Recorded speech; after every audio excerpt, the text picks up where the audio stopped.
গুরুত্বপূর্ণ আরো খবর দেখাবো। ষষ্ঠ থেকে একেবারে ষষ্ঠ থেকে অষ্টম শ্রেণী পর্যন্ত সিলেবাস বদল, 12 বছর পর ভাবনা সিলেবাস বদলের। কথা বলবো প্রতিনিধি সোমরাজের সঙ্গে। সিলেবাস বদলের কারণ কি, 12 বছর পরে কেন ভাবনা, এবং কি বদল, কি আনার কথা ভাবা হচ্ছে সোমরাজ?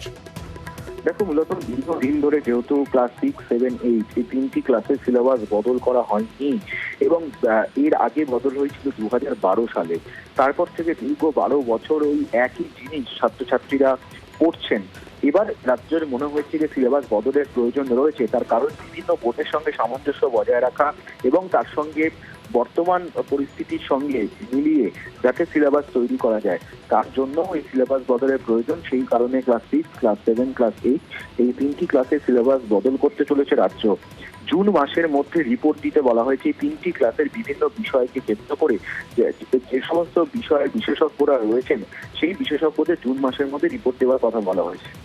লিখিত রিপোর্ট পাওয়ার পরই রাজ্য সরকারের সঙ্গে চূড়ান্তভাবে বৈঠক করে সংশোধন বা সিলেবাসের পরিবর্তন হবে আগামী শিক্ষাবর্ষ থেকেই।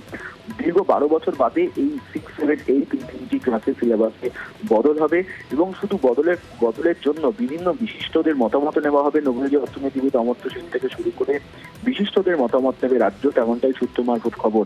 এবং সিলেবাস কমিটির চেয়ারম্যান উদয়ন বন্দ্যোপাধ্যায় জানিয়েছেন যে জুন মাসের মধ্যে রিপোর্ট চাওয়া হয়েছে এই তিনটি ক্লাসের বিভিন্ন বিষয়ে কি কি অংশগুলি পরিবর্তন করা প্রয়োজন বা কি অংশগুলি বাদ দেওয়া প্রয়োজন, কোন কোন নতুন অংশ অন্তর্ভুক্ত করা প্রয়োজন, গোটা বিষয়টি নিয়ে লিখিত রিপোর্ট চাওয়া হয়েছে। সেই লিখিত রিপোর্টের পরেই আগামী বছর থেকে সিলেবাস বদল বা সংশোধন করা হবে নাকি তা নিয়ে রাজ্য সরকারের সঙ্গে আলোচনা করার পরই চূড়ান্ত সিদ্ধান্ত নিয়ে নেওয়া হবে।